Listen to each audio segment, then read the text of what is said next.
কবিতাৰ শিৰোনাম সেউজ। কথা আৰু আবৃত্তিত গৌতম নাথ।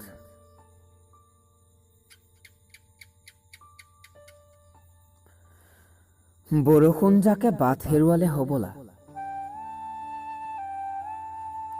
পথাৰখনৰ বুকু ফাট মেলিছে। পুত্ৰহাৰা মাতৃজনীহে যেন অসহায়। সেউজীয়া বতাহৰ পৰশ পাহাৰখনৰ গাতহে লাগি আছে, সেয়াও তিলমান। পথাৰৰ বুকুত হাল বাই সেউজ ৰোৱা সৰু মানুহবোৰ নোহোৱাই হ'ল। পথাৰৰ বুকুত হাল বাই সেউজ ৰোৱা সৰু মানুহবোৰ নোহোৱাই হ'ল।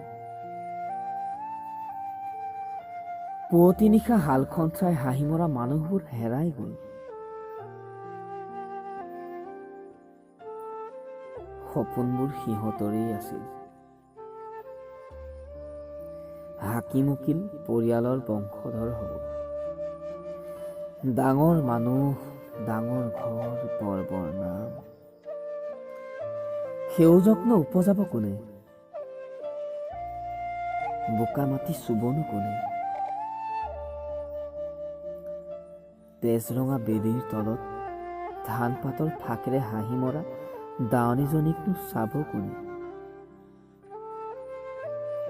তেজৰঙা বেলিৰ তলত ধান পাতৰ ফাকেৰে হাঁহি মৰা দাৱনীজনীকনো জোকাব কোনে?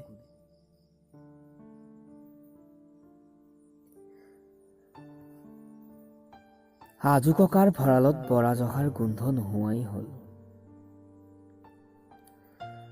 চোতালত তেল চাকি জ্বলাই ৰাতি দুপৰলৈ মৰণা ঘূৰোৱা আইতাৰ মুখৰ সাধু হৈ ৰ'ল।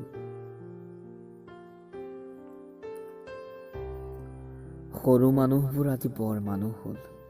এৰা সৰু মানুহবোৰ আজি বৰ মানুহ হ'ল।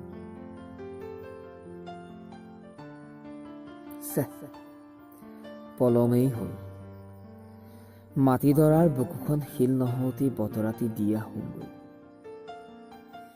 এইবেলি বৰষুণ জাক আহিলেই কান্ধত নাঙলটি লৈ আহিম,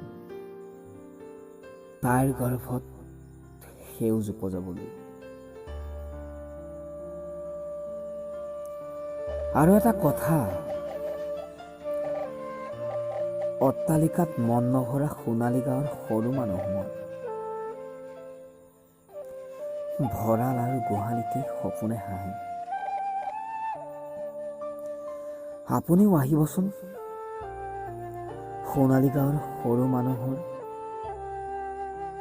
মুখৰ হাঁহিবোৰ এবাৰ দেখা কৰি যাব। আপুনিও আহিবচোন